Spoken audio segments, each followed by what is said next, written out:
welcome to another episode of Geek Shop. With me along today again is Chris. Chris, say hi to all the viewers. Hey, viewers, it's me, Chris. So, Chris, topic for you. Yep. And this is a question I'm going to ask you, not saying now, but in the last, let's say, 5, 10, 15 years. Why aren't you buying comics anymore? I mean, the number one reason I don't buy comics is because I move every 3 or 4 years, and carrying around a comic book collection is just too difficult. But Okay, that's a good answer. in general, I feel like that's my answer. But I feel like there's a lot of other adults who have a reason they don't buy comic books that's similar. But maybe, it's like everybody has their excuse for not buying comic books. Like, oh well, I'm married and I have kids and I buy toys, or oh, I do this, and like everybody has a reason No, at but this age. is your excuse for carrying comics, is it the floppies, the monthly issues that you wouldn't buy, or is it trades? I mean, it's just the weight of carrying it. Like literally, if you're when you're moving, you're thinking about like how much stuff you can fit in a shipping container when you move across the world. And so you just think, well, if I don't have comic books, that's one less, I can carry something else instead. But you know what? I'll be honest though, I think I probably stopped collecting comic books before I started moving a lot. And I thought it was a break, but it turned out to be a very long break. I still read comic books because I read some digitally, but I Yes. don't really buy books anymore. And I don't know why. I mean, I could partially blame it on the idea that Now maybe it's we're talking about mainstream comics, not independents or indie yeah. publishers. I pick up some indie stuff. Like I pick up stuff when I do pick up comic books, it's extremely indie stuff. So like I will pick up comic books that are like just like local to like the town I'm in that I'm visiting or That's something. it. Like Yes. Yes. so like as far as Now like let's talk about mainstream because that's the key thing with comics and anything else. Let's talk about mainstream. Indies, yeah. Wherever you go, if you see an indie comic, you go, hey, that looks nice, I'll buy it. But yeah, let's say month to month, Marvel or DC or Dark Horse or Image. yeah. I think and I wonder if this is designed this way because comic books sort of either go by trends or there's repetition. I think those are the two reasons I don't buy indie comic books. Is a lot of the stories they're telling are sort of very similar to stories that they told when I was reading comic books. And I think that they're just retelling those stories for the next generation. And that's just the way comic books have always worked. I read something by one comic writer. He mentioned that he said if you don't like the current trend in comics, just wait another 5, 10 years, and what you like will come back. Yeah. So I think that there's a certain amount, and it's not even a question of just not liking. It's also a question of just, I guess, I'm just not interested in a lot of the stories. Maybe I fell out of it. And for me, I guess my favorite comic book era, and we've talked about this, is sort of in the 70s and 80s when you could buy a single floppy comic book and have a single story. And I just don't think that's the trend right now. No, that's changed since when they start doing the crossovers and multi events and all that stuff because you know, they don't want you to buy one book; they want you to buy multiple ones and keep coming back. And one of the creators we keep mentioning on Geek Shop is Chris Claremont, where you know he would, not saying it's crossover, but he would do all these epic storylines, which it would be hard to jump into the middle and understand it, Yeah. and you're dedicated to find out what happens at the end, and you're stuck for what 10, 15, 20, 30, 40 issues. And DC, I don't know if they still do this, but sort of when I was falling out of comic books, DC used to do this thing that at the end of the year, they would have this multi every comic book crossover. That's it. And that was the worst part. Yes. And it killed me because I'd be like, okay, so I buy like one or two comics a month, but at the end of the year, in whatever December or something, I suddenly have to buy like 50 comic books to keep up with the storyline. I did that with one of the series DC relaunched many years ago. And that was one of the last few comics I bought on a regular basis was Aquaman. And it was the story was going good. I liked Jeff Johns' writing on that, and I liked I think it's Ivan Reese who was drawing that, and liked the artwork and everything. And one of the issues they said you had to buy some other book to follow that storyline, and it's like, no, I don't want to do that. Yeah, I'm tired of this.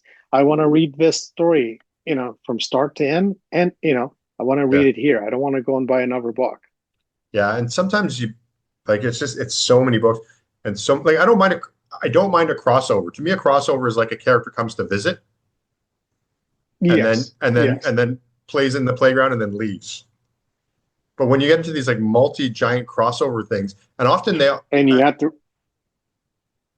No, no, sorry.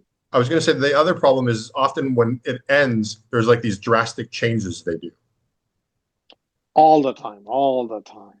It's But the like, problem with the multi crossover is it's not one book you have to read. You have to read like 12, 13 of them to even get, you know, if you skip one of them, you go, what happened in this? yeah, And I've done that where I bought, I didn't buy the crossover and read the story and go, what the hell happened here? And like yeah, you said, yeah, drastic character changes. And you're going, how did this happen? yeah, exactly. And so if you skip it, what happens is like, so say this crossover is happening, you're like, you know what? I'm just going to skip it. I'm not going to bother. Then what happens is you go back to reading after it's done, and you're like, wait a minute, what's going on?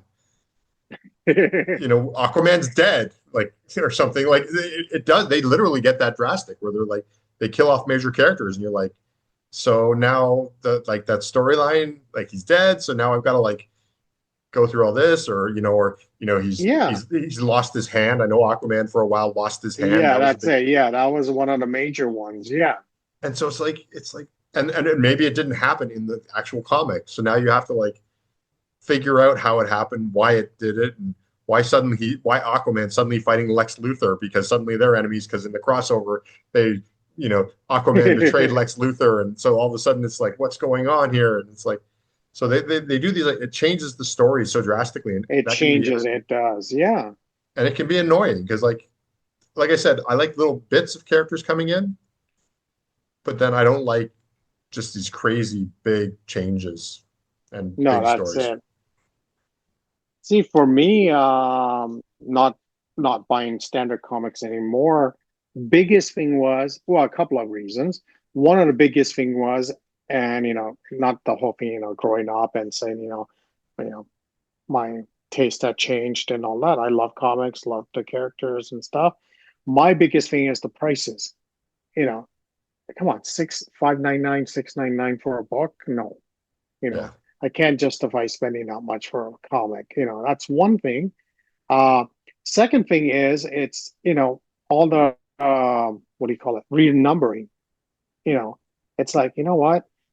Just give me one shot, I don't mind a six-part story. I don't mind one-shot stories, all this, but every single time you have to change the character, it's like, you know, it's not necessary. yeah. Yeah, price is definitely a big thing for me. I'll be honest. I read a lot of my comic books from the library. Yes, yes. So they have a But digital downloads. So you can Toronto Public Library has digital downloads of comic digital books. downloads, yes, that's it. Yeah. No, but even as a parent, when I go into the store with my daughter to buy manga books and stuff like that, I look at manga is a reasonably priced for the trade paperbacks. You get like 300-page book for $19. Yeah, You know, Meanwhile, a 24-page floppy DC Comics is $5.99.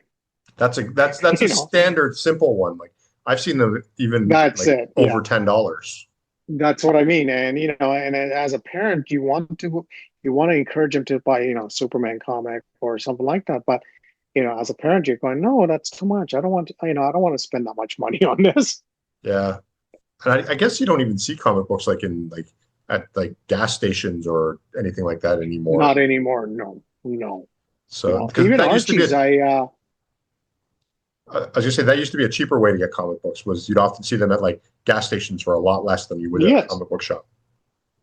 And I remember the 3 packs or 4 packs of comics that you used to get for, I can't remember the pricing on it, but something that would cost like $10, you get them for like $2. I Yeah, mean, okay, some of most of them were junk comics, not the greatest, but you know what? As a kid, you didn't care. And occasionally you found something really cool. Oh yeah, that's where I used to. Um, a buddy of mine, we were talking about this. That's where I first got introduced to Defenders.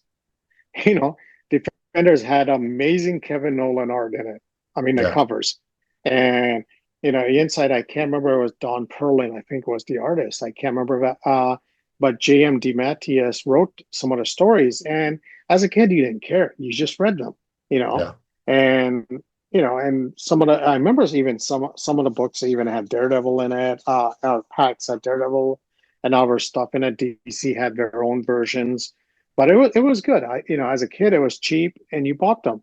And nowadays, you don't even see anything like that. And yeah, try finding a comic under 4.99. That's going to be hard. yeah. It's true. It's I mean, the other thing that could help you with prices, which I remember as a kid, I remember for the price of a comic book, I used to be able to buy a digest, and Yes, like, that's it. and that Yes, was great too because you get like 5 issues or 6 issues or like a whole storyline in a but they digest. don't make those anymore. And They now should. the digest, they don't. DC and Marvel, I think they're trying. They did the black and white versions, the trade paperbacks of, comics and stuff like that. And you know, again, those are found in specialty stores like comic shops and stuff like that. Now, I don't even know if you could even find Archie Digest in like Walmart or grocery stores or anything like that. Before, I know you used to find them at the cashiers, at the cash registers. Yeah, Now I don't even know if they do have them. I used to get Archies all the time. Like that was when I go shopping with my parents. Sort of like, oh, you want to Yeah, get something instead of a candy bar? Pick up an Archie. yeah, and I don't remember the pricing, but there must be a reason to be priced because they did well for a long time. Yeah, yeah. I'm I'm I'm wondering how much it costs to print a digest. Something to think about. That would be interesting. Yeah, yeah. But I then mean, again, you know what? Mainstream stuff. I remember I was talking about my friend John years ago, like we're going to the Disney store here in Toronto, and when my kids were little, we used to go off and on. Nowhere in that store they had comics or trades, yeah, and it's for me as a parent, you'd like going, you know what? This would be a perfect opportunity to merchandise this stuff, and but this is another topic we could get into. But personally, for me, I would say the pricing was the main thing that got me off the books because, you know, when I used to read like, even like the Superman titles, I used to like all, two, three of them. They were good stories and every good stories, good art and stuff. But when you buy three titles, that's almost what, $25 there. yeah. The other thing I notice is um, too many people are making comic books art. Like the book itself has to be a piece of art. And for indie creators, I think it's great because I think that that's a different thing. But when I just want to buy a Flash series of comic books, I don't care that the cover is that nice or anything like that. I just want I want to just read those stories, and I feel like Yes and no. Yes and no to that one because comics is one of those things where sometimes you just bought it for the cover. Hey, the cover looks so good.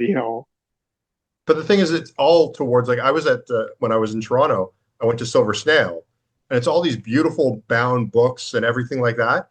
And it's like I like that. Sometimes that's what you want, but sometimes that's not what you want. And it used to be that you Yes, could get that's a it. digest and something cheap, and then just it's crappy cover. You literally roll it up, stick it in your back pocket if you want. But then now that option isn't there, and almost everything is No, like has to now be an art everything's piece a on its own. collectible. Yeah, everything's a Exactly. collectible. And I think, personally, I think, let's say mainstream comics, even like Spider-Man, if you put a book for, let's say a 24-page book for $2, I would be back reading that again. It'd be like simple read, $2. I don't mind wasting that. Exactly. No, but for comics wise, main thing for mainstream comics is to get, especially to get new readers, or even get old readers like two of us here back into reading, is do decent stories, decent art. Not saying you, like you said, not have you know, high-end, painted art or anything like that. Just decent art, decent story, and a good price on the book. I think that'll get a lot of older readers back onto the books. And, don't worry about the huge crossovers and things like that, because you know what? It gets tiring. Yeah, I think the trick is to make a comic book that is like is not designed to be a collectible. Yes, that's it. And nowadays, I think it's going back to the gimmick thing where every comic had, even Love and Rockets, I notice has variant covers. See, you're laughing. It's true.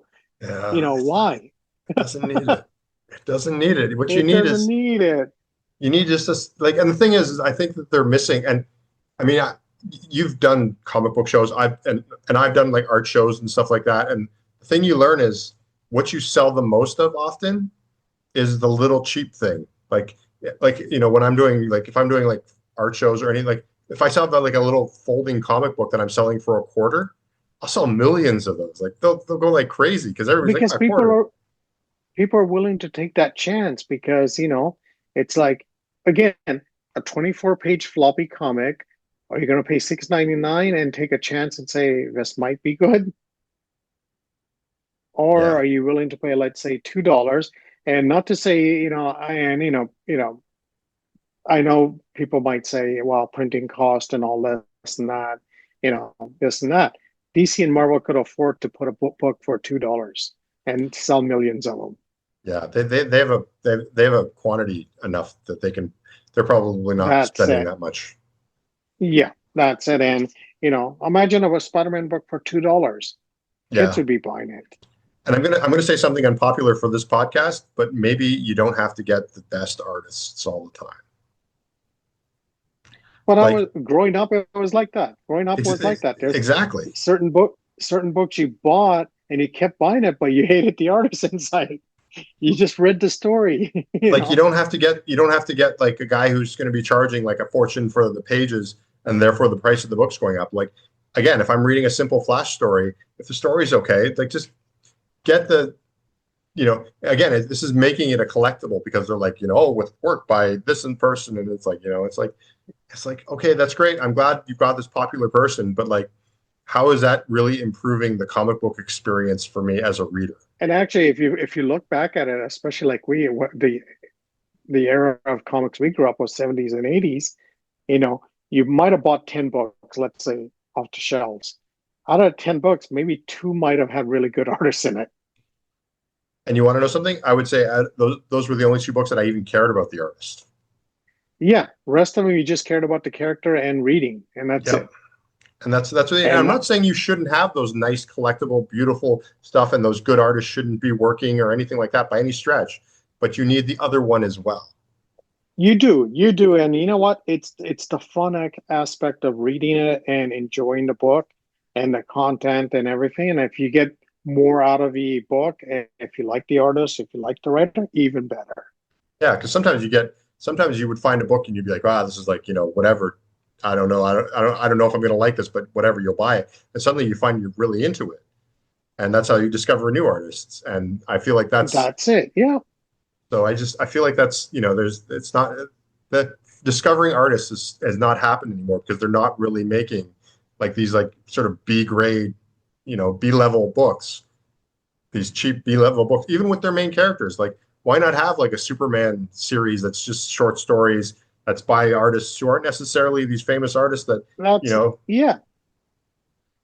And you don't need, and like you said, and I agree with you, you don't need to do a high end, printing, do it on cheapest quality printing. And, okay, there's always debates about, newsprint's expensive, that's expensive and all this. But you know what? There's other companies that are doing this same type of thing and you could produce cheaper comics and stuff. Come on, my comics. I price them at a decent price. I could price them at a higher price, but you know what? And I'm only producing, you know, not even 1% of what DC and Marvel are producing. yeah, yeah, it's got to change. Okay. So here's the question: if they did make cheap comic books, would you buy them? Yes,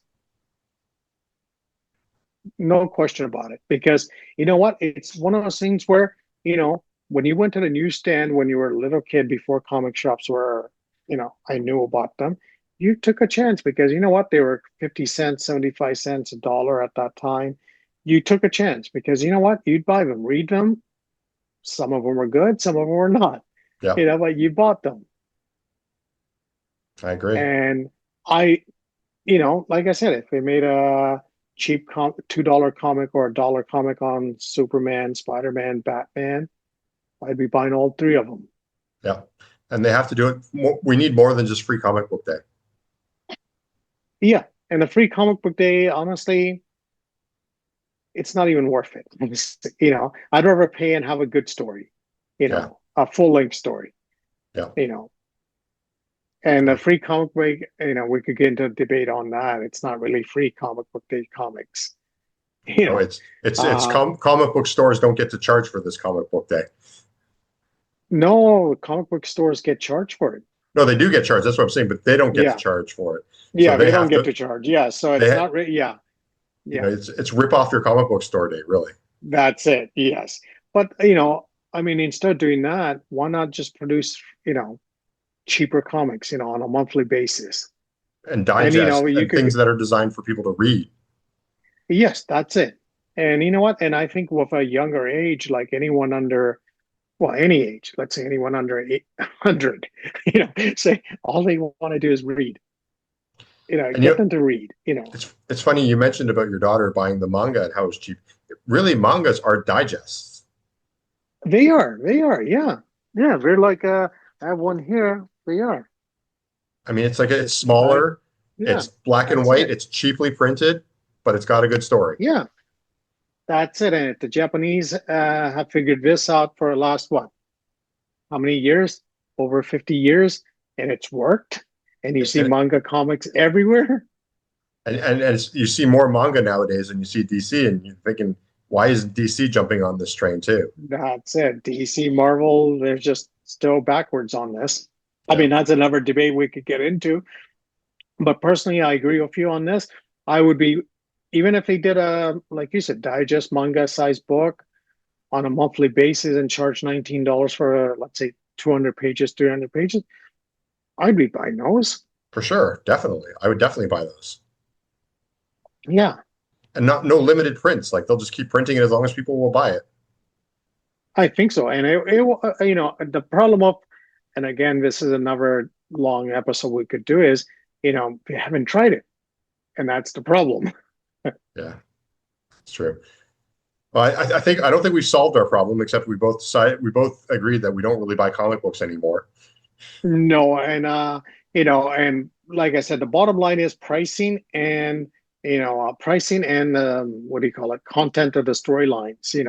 I think mainstream comics have lost a lot of readers, and there's not two of us. I would say most of the people who are watching this video are probably part of that group also because you know, you know, have better prices and no crossovers, do decent stories. Yep.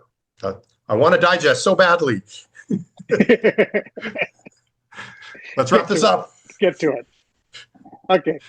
This is a good way to end this episode. Thank you for watching, and we'll talk more about this some other time because this is a topic we need other people on here for. So let's continue this episode next time. Okay. Okay.